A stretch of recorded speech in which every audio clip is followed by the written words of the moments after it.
여러분, 혹시 서아프리카에 있는 기니비사우라는 나라에서 발행한 우표를 보신 적 있으세요? 여기에요. 20세기 지성사를 뒤흔들었던 두 명의 라이벌이 나란히 서 있습니다. 이 두 사람의 이야기는요, 그냥 학자들끼리의 점잖은 논쟁 그런 수준이 아니었어요. 말 그대로 한 시대를 통째로 뒤흔든 이념 전쟁 그 자체였습니다. 네, 바로 잠폴 사르트르와 알베르 카뮈입니다. 와, 정말 한때는 둘도 없는 친구 사이였는데 결국엔 완전히 등을 돌리고 정말 치열하게 공개적으로 싸웠던 두 거장이죠. 오늘 저희는 바로 이 두 사람의 우정이 어떻게 깨졌는지, 그리고 그 결별의 한가운데에는 과연 어떤 거대한 질문이 있었는지 한번 깊숙이 들어가 보려고 합니다. 오늘 분석의 출발점은요, 바로 이 문장입니다. 굉장히 도발적이죠? 그럼에도 마르크시즘은 사르트르에게 초월 불가능한 철학이었다. 와, 이 한 문장에 사실 모든 게 담겨 있다고 해도 과언이 아니에요. 사르트르가 뭘 믿었는지, 그리고 카미랑 왜 그렇게 부딪혔는지 그 본질을 딱 꿰뚫는 말이죠. 자, 그럼 여기서 진짜 궁금해지는 게 있죠. 아니, 대체 마르크스주의라는 이 철학 하나가 뭐라고, 어떻게 이 두 거물을 갈라놓고 심지어 한 시대를 정의할 만큼 강력했을까요? 오늘 저희는 바로 이 질문에 대한 답을 찾아볼 겁니다. 그래서 이 복잡한 이야기를 어떻게 풀어갈 거냐고요. 마침 이 질문을 정말 날카롭게 파고든 기사가 하나 있습니다. 오늘 저희는 이 기사를 거의 해부하듯이 뜯어보면서 두 사람의 논쟁을 한번 따라가 볼 거예요. 네, 오늘 저희가 길잡이로 삼을 자료는 바로 르몽드 디플로마티크 한국어판에 실린 기사입니다. 워낙 깊이 있는 분석으로 유명한 매체죠. 기사 제목, 다시 봐도 정말 강렬합니다. 그럼에도 마르크시즘은 사르트르에게 초월 불가능한 철학이었다. 이 글을 쓰신 분은 성지훈 인문학자이신데요. 동시에 이 매체의 편집위원이시기도 합니다. 그러니까 이 주제에 대해서 정말 깊이 고민하고 글을 쓰셨다는 거죠. 자, 지금부터 성지훈 편집위원의 분석을 바탕으로 이 거대한 지적 논쟁의 속으로 들어가 보겠습니다. 자, 근데 이 두 사람의 싸움을 제대로 이해하려면 먼저 꼭 짚고 넘어가야 할 게 있어요.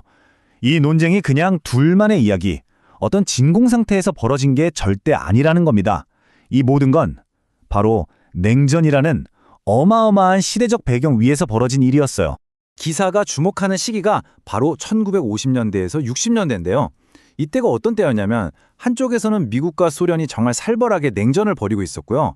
다른 한쪽에선 전쟁으로 잿더미가 된 유럽이 어떻게든 다시 일어서 보려고 유럽 석탄철강 공동체 같은 걸 만들면서 막 새로운 길을 찾던 정말 혼란스러운 시기였죠. 말 그대로 세상 모든 걸 이념이라는 안경을 끼고 봐야 했던 그런 시대였습니다. 보시면 아시겠지만 당시 세상은 정말 딱 두 조각으로 나뉘어 있었어요. 한쪽은 자본주의의 리더 미국, 다른 한쪽은 공산주의의 맹주 소련. 그야말로 완벽한 양극 체제였죠. 이런 상황에서 유럽의 지식인들은요, 좋든 싫든 선택을 해야만 했습니다.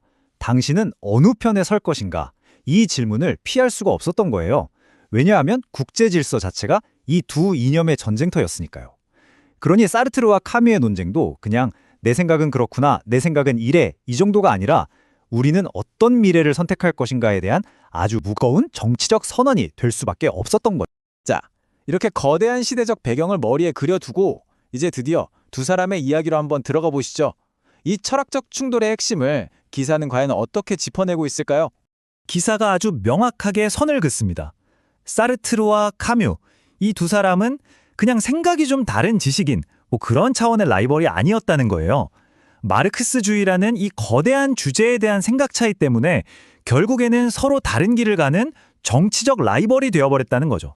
바로 여기서 아까 봤던 기사 제목, 초월 불가능한 철학이라는 말이 다시 등장합니다.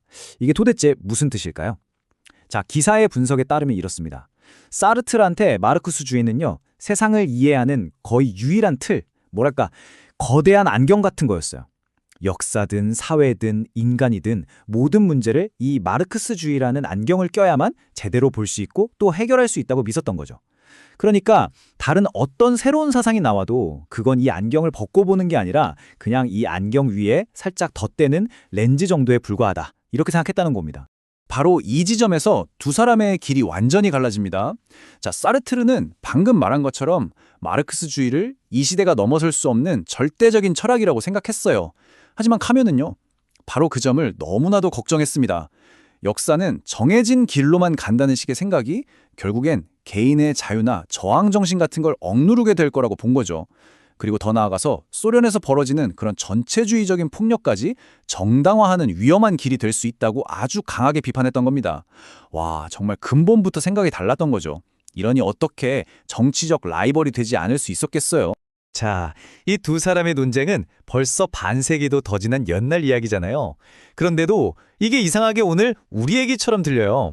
왜냐하면 이들의 고민이 결국 위기의 시대를 살아가는 우리는 어떻게 해야 하는가? 라는 아주 보편적인 질문으로 이어지기 때문입니다. 생각해보면 전쟁이 끝난 잿더미 위에서 세상을 다시 일으키려는 방식이 크게 두 가지였던 셈입니다. 한쪽에서는 사르트르와 카뮤처럼 어떤 이념이 옳은가를 두고 정말 목숨 걸고 싸우는 그런 거대한 사상의 길이 있었고요. 다른 한쪽에서는 로베르 슈마누 같은 정치인들이 일단 먹고 사는 문제부터 해결하자, 경제적으로 뭉쳐서 다시는 싸우지 말자 하면서 유럽 석탄 철강 공동체 같은 걸 만드는 아주 현실적이고 실용적인 길이 있었던 거죠. 결국 사르트르와 카뮤, 이 두 사람의 대립은 우리에게 이걸 보여주는 것 같아요. 하나의 거대한 생각, 하나의 이념이 한 사회를 어떻게 만들어가고 또 때로는 어떻게 갈라놓을 수 있는지 말이죠. 정말 철학이라는 게 그냥 책 속에만 있는 게 아니라 우리의 삶과 정치에 얼마나 깊숙이 연결되어 있는지를 보여주는 정말 생생한 예시라고 할 수 있겠습니다. 이제는 거대 이념의 시대는 끝났다고들 하잖아요. 그렇다면 그런 시대를 사는 우리는 과연 어떤 초월 불가능한 철학을, 그러니까 나만의 절대적인 가치를 붙들고 살아가야 할까요? 어쩌면 반세기도 더 전에 사르트르와 카뮤가 그토록 치열하게 싸웠던 이유가 바로 오늘 우리 각자에게 이 질문을 던지기 위함은 아니었을까요?